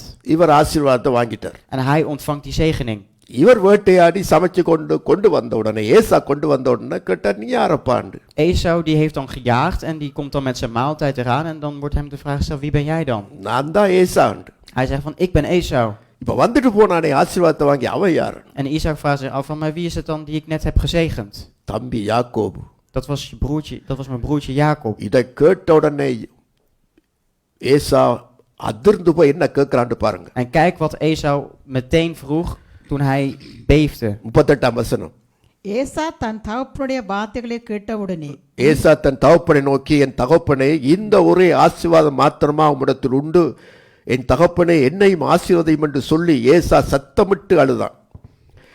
Daarop zei Esau tegen zijn vader, hebt u alleen maar deze ene zegen, mijn vader? Zegen mij, ook mij, mijn vader. En Esau begon luid te huilen. அப்ப ஏசா அழுகிறார், அப்பா எனக்கு ஒரு ஆசீர்வாதம் இல்லையா, எல்லாத்தையும் வாங்கி கொண்டு போயிட்டானே, உண்டு கூடி உங்கள்ட்ட மிச்சம் இல்லையா, என்னை நீங்கள் ஆசீர்வதிக்க வேண்டும் என்று இப்ப ஆசீர்வாதத்துக்காக கத்துறார். Dus Esau begon keihard te huilen van, is er dan geen enkele andere zegen die u mij kan bieden? Is hij met alle zegeningen vandoor gegaan, die Jacob? சத்தமிட்டு அழுகிறார். Hij begon hard te huilen. அந்த நேரம் ஒரு கூழுக்காக என்ன செய்யற அலட்சியம் பண்ணார், இதெல்லாம் எனக்கு இப்ப எனக்கு தேவையில்லை. En slechts voor een soep heeft hij alles links gezet. இப்ப தேவை எனக்கு என்னுடைய சரீரத்தை திருப்திப்படுத்த, இந்த வாழ்க்கை தான் எனக்கு முக்கியம், எனக்கு இப்ப சரிப்படுத்த, அதெல்லாம் இருக்கட்டும், ஆண்டவருடைய காரியம் இருக்கட்டும். Hij heeft gezegd van, ik moet nu mijn lichamelijke behoeftes doen verzadigen, dus laat Gods zaken maar allemaal links liggen. இப்ப அழுகிறார், ஆனா இல்ல. En nu huilt hij heel hard, maar dan heeft hij het niks meer. ஆனாலும் தகப்பன் ஒரு ஆசீர்வாதத்தை கொடுக்கிறார். Maar de vader geeft hem toch een zegening. என்ன ஆசீர்வாதம்? Wat voor zegening is dat? 40வது வசனம். உன் பட்டயத்தினாலே நீ பிழைத்து உன் பட்டயத்தினாலே நீ பிழைத்து உன் சகோதரனை சேவிப்பாய். சேவிப்பாய். நீ மேற்கொள்ளும் காலம் வரும்போதோ உன் கழுத்தில் இருக்கிற அவனுடைய நுகத்தடியை முறித்து போடுவாய் என்றார். Van je zwaard zul je leven en je broer zul je dienen. Maar als je tot macht komt, zul je zijn juk van je nek afrukken. 41 பாருங்கள் யாக்கோபு என்ன சொல்றாரு. யாக்கோபை தன் தகப்பன் ஆசீர்வதித்த நிமித்தம் ஏசா யாக்கோபை பகைத்து என் தகப்பனுக்காக துக்கிக்கும் நாட்கள் சீக்கிரமாய் வரும், அப்பொழுது என் சகோதரனாகிய யாக்கோபை கொன்று போடுவேன் என்று ஏசா தன் இருதயத்திலே சொல்லிக் கொண்டான். Esau haatte Jacob om de zegen waarmee zijn vader hem gezegend had. En Esau zei in zijn hart, de dagen van rouw over mijn vader naderen. Dan zal ik mijn broer Jacob doden. ஆசீர்வாதம் சொல்லுகிறார், நீ உன் பட்டயத்தினாலே பிழைப்பாய். De zegening voor hem luidt, van je zwaard zul je leven. பட்டயத்தினால தான் உனக்கு life இருக்கு, நீ பட்டயத்தால தான் உன் வாழ்க்கை போகும். Je zult leven door middel van je zwaard. யாக்கோபு, நீ தேவனை சார்ந்து நீ பிழைப்பாய், விசுவாசத்தினாலே நீ பிழைப்பாய். ஏசா, நீ பட்டயத்தினாலே பிழைப்பாய். Jacob, jij zult leunend op de Heere, zul jij alles overleven. Maar jij, Esau, zult door je zwaard in leven moeten blijven. இந்த பகை 20 வருஷமா இருந்தது. Die haat heeft 20 jaar lang geduurd. இப்ப யாக்கோபு எல்லாம் உங்களுக்கு கதை தெரியும், ஓடி அங்க லேயாலையும் ராகேலையும் கல்யாணம் முடிச்சு இப்ப திரும்ப வருகிறார். En Jacob is weer terug op weg naar zijn oude plek. Die is getrouwd met Lea en Rachel. திரும்பி வரும் பொழுது Bij het terugkomen daarvan, உன்னுடைய அண்ணன் ஏசா 400 பேரோட உன்னை சந்திக்க வருகிறான் என்று கேள்விப்பட்ட உடனே யாக்கோபுக்கு நடுங்க ஆரம்பிச்சிட்டு. Jacob moest beven toen hij de boodschap kreeg van dat Esau op een verte daar met 400 man klaar stond. அதாவது உன்னுடைய அண்ணன் வருகிறான் என்று கேள்விப்பட்ட உடனே இவர் என்ன செய்ய ஆரம்பித்தார் என்றால், நடுங்கி போய் இந்த யாப்போக்கு ஆற்றங்கரையிலிருந்து ஜெபிக்கிறார், போராடுற தேவனோடு. Begon ontzettend veel te bidden en ontzettend veel te smeken aan de Heere toen hij hoorde dat zijn broer eraan kwam. அதுக்கு பிறகு ஏசா வருகிறார். Esau komt eraan. அப்படியே ஏசா வந்த உடனே உங்களுக்கு தெரியும், அப்படியே கட்டி பிடிச்சு 2 பேரும் அழுது அப்படியே அந்த பகைய அதை விடுறாங்க. Wat gebeurt er? Die broers zien elkaar, omhelzen elkaar, huilen en leggen die haat bij hun neer. பாருங்க 33ஆம் அதிகாரம் 4ஆம் வசனத்துல, In hoofdstuk 33 vers 4. அப்பொழுது ஏசா எதிர்கொண்டு ஓடி வந்து அவனை தழுவி அவன் கழுத்தை கட்டிக்கொண்டு அவனை முத்தம் செய்தான். இருவரும் அழுதார்கள். பிறகு வாசிங்க. Maar Esau snelde hem tegemoet, omarmde hem, viel hem om de hals en kuste hem, en zij huilden. 41ஆம் வசனத்தை வாசிங்க.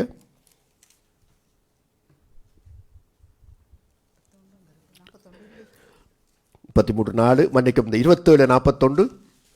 27 vers 41.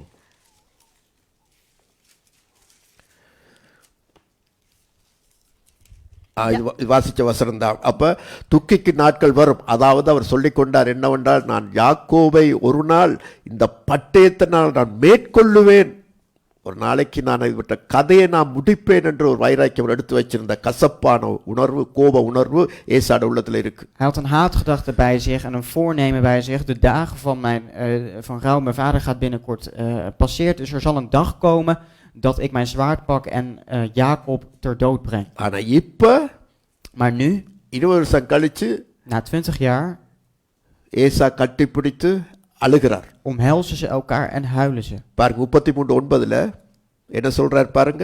33:9. அதற்கு ஏசா, என் சகோதரனே, எனக்கு போதுமானது உண்டு, உன்னுடையது உனக்கு இருக்கட்டும் என்றான். Maar Esau zei, ik heb veel, mijn broer. Laat wat je hebt van jou blijven. அப்படி அதோட அர்த்தம் என்னவென்று சொன்னா, Wat betekent dat? யாக்கோபு, நீ சிரேஷ்ட புத்திர பாகத்திலும் பார்க்க நான் என்ற பட்டயத்தினால ஆசீர்வாதங்களை நான் எடுத்துட்டேன், அதனால உன்னுடைய ஆசீர்வாதங்கள் எனக்கு வேண்டாம். Wat hij hiermee wil zeggen is, jij hebt het eerste geboorterecht ontvangen en hebt al die dingen daardoor gekregen. எனக்கு அப்பா கொடுத்த Ik heb zelf een zwaard en heb daarmee mijn alle zegeningen behaald. Dus ik heb dat eerstgeboorterecht niet eens nodig gehad. எனக்கு அப்பா கொடுத்த பட்டயம் என்கிட்ட இருக்கு. Ik heb dat zwaard die mijn vader mij heeft அதாவது gegeven. அப்பா கொடுத்த பட்டயம் என்ற ஆசீர்வாத பட்டயம் இருக்கு. De zegen, het zwaard der zegen. இந்த ஏதோம் என்னுடைய சந்ததிகளே பார் எல்லாம் என்ற பட்டயத்தால் தான் நான் அவ்வளோ சம்பாதிச்சிருக்கிறேன். Die hele generatie Edom, dat is allemaal wat ik met mijn zwaard heb gewonnen. உன்னோட இருக்கிறது நீயே வச்சுக்கொள்.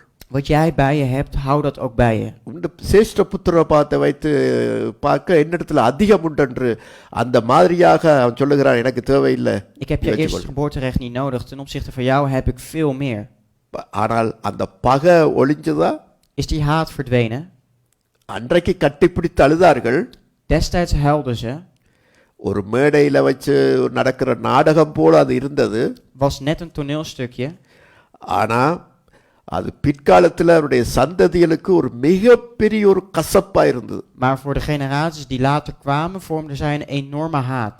பாருங்கள், எண்ணாகமம் 20:18. Een nummerie. எண்ணாகமம் 20:18. 20:18. அதற்கு ஏதோம், நீ என் தேசத்தின் வழியாய் கடந்து போகக்கூடாது, போனால் பட்டயத்தோடே உன்னை எதிர்க்க புறப்படுவேன் என்று அவனுக்கு சொல்லச் சொன்னான். என்ன நடந்தது வாசிங்க. Maar Edom zei tegen hem, u mag niet door mijn land trekken, anders ga ik u met het zwaard tegemoet. பாருங்க, எதோடு வருவேன்? Waarmee ga ik je tegemoet? எதோடு வருவேன்? பட்டயத்தோடு வருவேன். Met het zwaard ga ik je tegemoet. யார் சொன்னது? Wie zei dat? ஏதோமண்டா யாரு? Wie is Edom?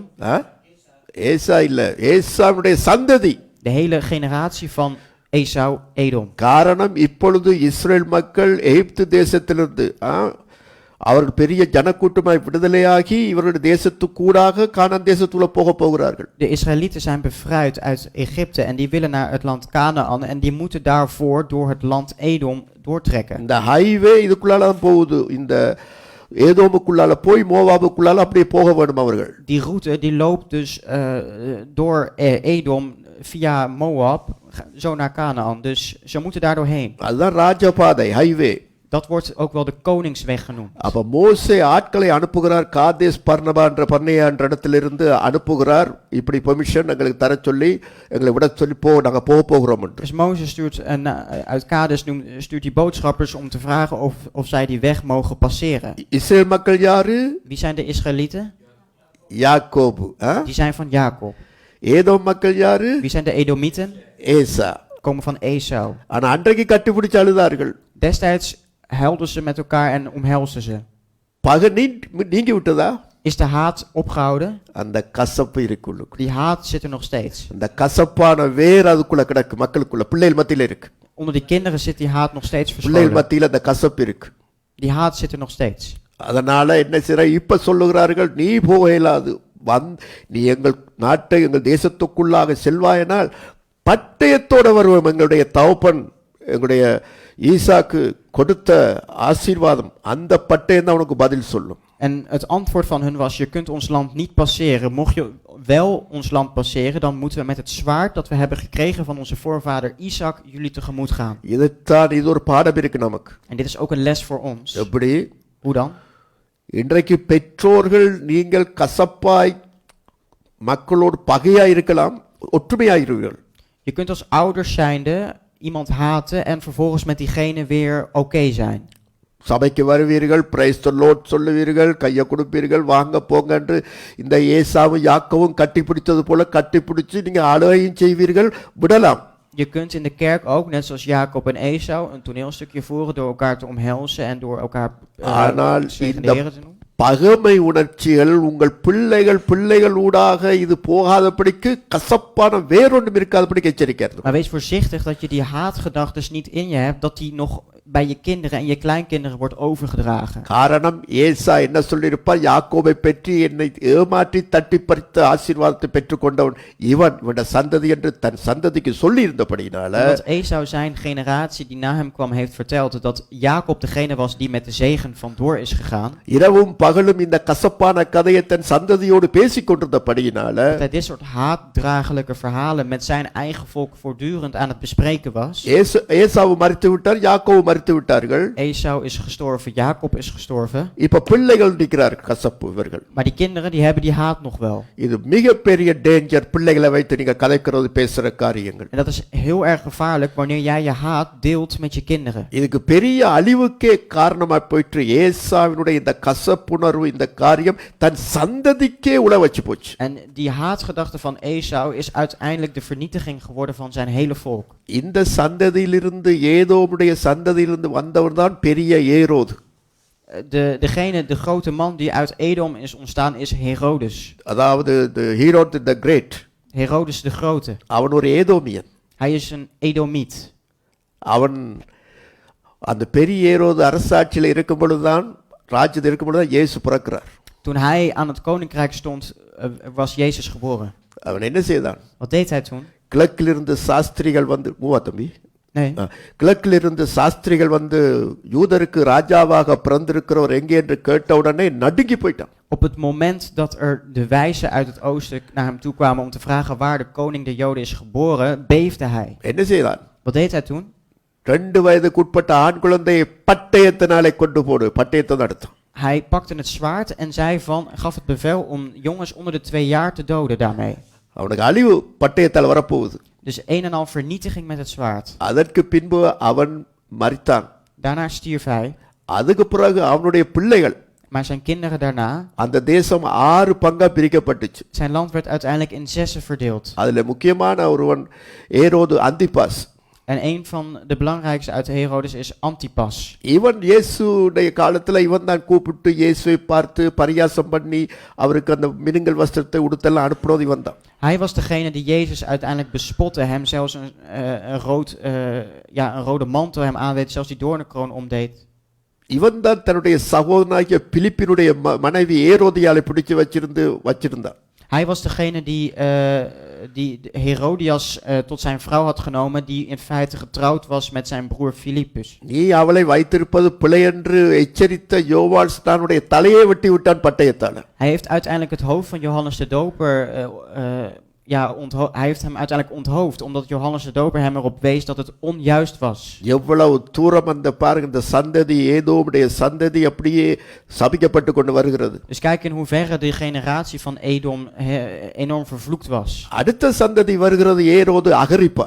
En de volgende generatie die daaruit ontstaat is Herodes Agrippa. அவன் ஒருவன் தான் என்ன செய்தான் என்றால் யாக்கோபு, அதாவது அப்போஸ்தலர் சீடருடைய தலையை வெட்டி போட்டான். Hij heeft uiteindelijk een van de discipelen van Jezus, Jacobus, onthoofd. முதலாவது யாக்கோபு இயேசு கிறிஸ்துவின் சீடர்களில் ஒருவரான யோவானுடைய பிரதரை அப்படியே தலை வெட்டி கொண்டது. Heeft het hoofd van een broer van Johannes heeft hij onthoofd. மறுநாளிலே பேதுருவையும் கொல்லுவதற்காக சிறையில் அடைச்சவனும் இவன் தான். En hij was ook degene die Petrus in de gevangenis heeft gegooid om hem vervolgens te kunnen executeren. ஆண்டவர் கிருபையாக பேதுருவை விடுதலை செய்தார். Maar door de genade van God heeft de Heere Petrus bevrijd. அதுக்கு பிறகு அவன் ஏரோது தன்னுடைய நாளில் இருந்த பொழுது எல்லாரும் அவனை போழ்ந்தார்கள். அவன் பேசிய பேச்சை கேட்டு இது மனுஷ சத்தம் அல்ல தேவ சத்தம் என்று போழ்ந்தார்கள். ஒரு தூதன் அவனை அடித்த இடத்துல புழு புழுத்து செத்தான் என்று வாசிக்கிறோம். En we lezen dat uiteindelijk dat hij door een engel geslagen is en dat hij is gestorven op het moment dat andere bevolkingen zeiden dat het Gods stem was. அதுக்கு பிறகு அகிரிப்பா ராஜா 2 அதுக்கு வருகிறது அந்த பரம்பரை. En uit de generatie ontstaat weer een Agrippa II. அவனுக்கு சந்ததியே இல்லாத அகிரிப்பா ராஜாவுக்கு முன்னுக்கு நிற்கிற ஏரோது முன்னுக்கு பவுல் ஒரு பிரசங்கம் பண்ணுகிறார். En Paulus die predikt voor deze Agrippa, koning Agrippa nog. ஆனால் அவனோ ரட்சிக்கப்படாதபடிக்கு இன்னொரு வேளை பார்த்துக் கொள்ளலாம்னு அனுப்பிட்டார். Maar omdat hij niet tot inkeer kwam, dacht hij van het zou wel een ander moment zijn. அவன் சந்ததி இல்லாமல் மரித்தான். Hij stierf zonder nageslacht. கடைசியாக Als laatste, இயேசு கிறிஸ்து மரித்து அடக்கம் பண்ணப்பட்டு உயிரோடு எழுந்து 40 வருஷம் கழிச்சு AD 70 40 years back.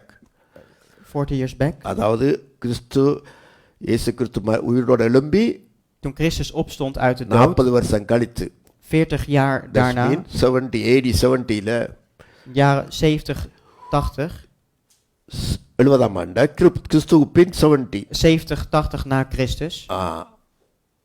அந்த ஜெருசலேமுடைய போருக்கு அதாவது அழிவுக்கு வந்த பொழுது, Toen de vernietiging van Jeruzalem aan punt stond, ஏற்பட்ட பெரிய யுத்தத்துல de enorme oorlog, இந்த ஏதோமியர் வம்சமே இல்லாம போயிட்டு. is de generatie van Edom Edom als het ware uitgestorven. இப்போ நாடு இருக்கு ஆனா ஏதோமியர் இல்லை. Het land Edom bestaat, maar er zijn geen inwoners. ஆனா இஸ்ரவேல் இருக்கு. Israël bestaat nog steeds. பார்த்தீங்களா? ஏதோமுக்கு விரோதமாக சொல்லப்பட்ட தீர்க்க தரிசனம் தேவனுடைய கோபத்தை. Dus zeg maar de profetie die over Edom werd gezegd, de woede van de Heere. இதுக்கெல்லாம் காரணம் தகப்பனுடைய அலட்சியம். En de reden hiervan is zeg maar het links leggen van wat de vader die niks belangrijks vond. இது ஆண்டவருடைய குற்றம் அல்ல. Het is niet de schuld van de Heere. இது மனுஷன், அதாவது ஆண்டவருக்கு தெரியவன் அலட்சியம் செய்வான் என்று. De Heere wist dat hij die eerstgeboorterecht niet belangrijk schatte. அதனால இந்த ஏதோம் போல நம்முடைய சந்ததிக்கோ நம்முடைய வாழ்க்கைக்கோ இந்த சாபக்கேடுகளை உண்டாகாதபடிக்கு வாயின் வார்த்தையினால மிக ஜாக்கிரதையா இருப்போம். Dus dat in onze generatie niet soort vloeken en dit soort doden zullen vallen. Wees voorzichtig in met wat je zegt, wat voor woorden je gebruikt. உடைய சாபமும் ஆசீர்வாதமும் உன் நாவினுடைய அதிகாரத்தில் இருக்கிறபடி, மரணமும் ஜீவனும் நாவின் அதிகாரத்தில் இருக்கிறபடி, de volle autoriteiten van je tong die beheersen leven en dood. அப்ப நாங்க பேசுற வார்த்தைகளை குறித்து மிக ஜாக்கிரதையா இருக்க வேண்டும். Dus we moeten voorzichtig zijn met de woorden die wij verspreiden en die we verkondigen. விசேஷமாய் கர்த்தருடைய காரியங்கள் ஒருவேளை வேத பைபிள் ஸ்டடி உதாரணம் எடுத்தா, எனக்கு என்னத்துக்கு வேத படிப்புகள், எனக்கு இந்த உலக ஆசை முக்கியம் என்றால் ஒரு காலத்துல பைபிளே படிக்க முடியாத கட்டம், தூக்க முடியாத கட்டம் வாழ்க்கையில வரும். Het kan een moment zijn als jij zegt van ik heb de Bijbel niet nodig, ik neem het allemaal niet serieus. Dan zal een moment komen dat je de Bijbel niet langer kunt lezen en dat je uiteindelijk de zwaarte zal treffen. உன் சந்ததிகள் வேதத்தை நேசிக்காத சந்ததிகளாய் வந்து அவர்கள் கடைசியில் வேத வாக்கியம் சொல்லுகிறபடி அவர்கள் என்ன செய்வார்கள்? சங்காரமாவார்கள். Een generatie die uiteindelijk niet met de Bijbel zou omgaan en het woord niet meer gebruikt, die generatie die vergaat, die wordt vernietigd. கர்த்தருடைய காரியங்களை கற்றுக் கொடுக்கும் பொழுது அவைகளை அலட்சியமாய் தூக்கி எறியும் பொழுது திரும்ப அவைகள் கிடைக்கும் என்று நாம் எதிர்பார்க்க முடியாது. We kunnen niet verwachten dat God zaken die ooit zijn aangeboden en die zij ooit hebben afgewezen of niet belangrijk vonden, dat die ooit weer terugkomen. அது மட்டுமல்லாமல் அந்த கசப்பான உணர்வுகள் வைத்திருந்தால் அவைகள் கூட நம்முடைய சந்ததிகளை தாக்கி அதையெல்லாம் அழித்து விடும் என்று பார்க்கிறோம். Als wij haatdragende gevoelens hebben, dan zal dat ook wel eens op later termijn onze hele generatie kunnen vernietigen. அதனால தான் இந்த இஸ்ரவேல் சந்ததி அவர்கள் கடந்து போன பொழுது ஏதோமியர் அனுமதிக்காத படியாலத்தான் அதுவும் ஆண்டவருக்கு ஒரு கோபமாய் இருந்தது. Er was een woede bij de Heere ontstaan toen Edom als het ware hen liet niet passeren door een land. காரணம் அந்த கசப்பான உணர்வு. Want waarom lieten ze hen niet passeren? Ze hadden nog die haat. எனவே இந்த கசப்பான உணர்வு, ஏதோமுடைய கசப்பான ஏசா தகப்பனுடைய கசப்பான உணர்வினால் ஒரு சந்ததியே ஒரு சாபத்துக்குள்ளாய் போயிற்று. Dus die haatdragende gedachte die Esau hun voorvader had, die Edom met zich meedroeg, is uiteindelijk hun teleurgang geworden. இவர்கள் அனுமதித்திருந்தால் ஆசீர்வாதம் பெற்றிருப்பார்கள். Als hij het had toegestaan, dan hadden ze zegening ondervonden. பார்த்தீர்கள் அன்பானவர்களே, எனவே இதிலே நிறைய பாடங்கள் உண்டு, ஆனால் நேரமாகிறது என்றபடியால் நான் முடிவுக்குள்ளே வருகிறேன். தொடர்ந்து படிக்கலாம். Er zitten veel studies hier achter en omdat het wat tijd inneemt, wil ik het ook beëindigen. எனவே கடைசி முடிவு பார்க்கும் பொழுது இந்த ஏதோம் பரம்பரையில் வந்தது அந்த ஏரோதுக்கள், அதுவும் ஆண்டவராகிய அப்போஸ்தலர்களுக்கெல்லாம் விரோதமாக அவர்கள் போராடினார்கள், கொலை செய்தார்கள் என்றெல்லாம் நாங்கள் படிக்கலாம். We zien allerlei dat er personen deze Herodes allemaal ontstaan, dat die tegen de apostelen raken en dat die ook uiteindelijk hun vernietiging oproepen. எனவே நாம் நிறைவுக்குள்ளாய் வந்து ஆண்டவருக்கு நன்றி செலுத்தி ஜெயிப்போமாக. Laten we tot het eind. கடைசியாக ஒரு வருஷத்தை வாசிப்போம். நான் குறிச்சிட்டு வசனம் எபிரேயர் 12ஆம் அதிகாரம். Nog één vers, dat is Hebreeër 12. 13, 14, 15 வாசித்து பாருங்கள். எபிரேயர் 12, 13, 14, 15. முடமாயிருக்கிறது பிசகி போகாமல் சொத்தமாகும்படிக்கு உங்கள் பாதங்களுக்கு வழிகளை செவ்வைப்படுத்துங்கள். யாவரோடும் சமாதானமாயிருக்கவும் பரிசுத்தம் உள்ளவர்களாயிருக்கவும் நாடுங்கள். பரிசுத்தம் இல்லாமல் ஒருவனும் கர்த்தரை தரிசிப்பதில்லையே. ஒருவனும் தேவனுடைய கிருபையை இழந்து போகாத படிக்கும். யாதொரு கசப்பான வேர் முளைத்தெழும்பி கலக்கம் உண்டாக்குறதினால் அநேகர் தீட்டுப்படாத படிக்கும். ஒருவனும் வேசிக்கல்லனாகவும் ஒருவேளை போஜனத்துக்காக தன் சிரேஷ்ட புத்திர பாகத்தை விற்று போட்ட ஏசாவை போல சீர்கெட்டவனாகவும் இராதபடிக்கு எச்சரிக்கையாயிருங்கள். En maak rechte sporen voor uw voeten, opdat wat kreupel is niet wordt ontwricht, maar veeleeuwig genezen wordt. Jaag de vrede na met allen en de heiliging, zonder welk niemand de Heere zal zien. Zie erop toe dat niemand achterop raakt in de genade van God en dat er geen enkele wortel van bitterheid opschiet en er onrust veroorzaakt wordt, onrust veroorzaakt, zodat daardoor velen bezoedeld மெதுவா worden. போகுது. Laat niemand een ontuchtpleger zijn of een onheilige, zoals Esau, die voor 1 enkele maaltijd zijn eerstgeboorterecht verkocht. சரியா?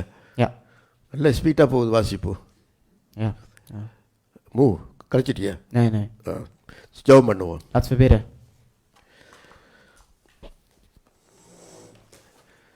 ஜெபம் செய்வோம். பிதாவே, இந்த மாலை வேளையிலும் நாங்கள் கற்றுக்கொண்ட இந்த பாடங்களிலே கர்த்தாவே, ஏசாவுடைய வாழ்க்கையிலே ஏற்பட்ட வீழ்ச்சிகள் நமக்கு எச்சரிப்பாக இருக்கிறது. இதோ முடிவு காலத்திலே இருக்கிற நமக்கு அது திஷ்டாந்தமாக எழுதப்பட்டிருக்கின்றபடி உம்முடைய காரியங்களிலே அலட்சியமாய் ஆண்டவரை நாங்கள் இருந்து எத்தனையோ ஆண்டவரை அலட்சியமான காரியங்கள் பண்ணி கொண்டிருக்கிற இந்த வேளைகளிலே எங்களுடைய கண்களை தெளிவாக்கும். கர்த்தாவே, இனிவரும் காலங்களில் உம்முடைய காரியங்களை விருப்பம் கொள்ள, வேதம் வாசிக்க, ஜெபிக்க, துதிக்க, ஊழியம் செய்ய, இது உமக்கு பிரியமாய் பாதையிலே நடக்க, முதலாவது என்னுடைய ராஜ்யத்தையும் நீதியையும் தேடுங்கள் என்றபடி அந்த முதல் தரமான இடத்தை கொடுக்க ஆண்டவரே, இந்த வசனத்தை கேட்டுக்கொண்டிருக்கிற மக்களுக்கு நீங்கள் விழிப்புணர்வை கொடுப்பீர்களாக. ஏசா மாதிரி உலக காரியங்களிலும் வயிற்றையும் சரீரத்தையும் கண்களின் அழகையும் அந்த பகுதியிலே அவர்கள் திரும்ப திரும்ப செல்லாதபடிக்கு, இந்த உலக ஆசா பாசங்களை சிக்கிக்கொள்ளாதபடிக்கு காத்தருளுவீர்களாக. இது ஒரு வசனம் கேட்ட யார் மீதும் உடைய கிருபை இருக்கட்டும். இயேசு கிறிஸ்துவின் நாமத்தில் வேண்டி இருக்கிறேன் நல்ல தகப்பனே, ஆமேன்.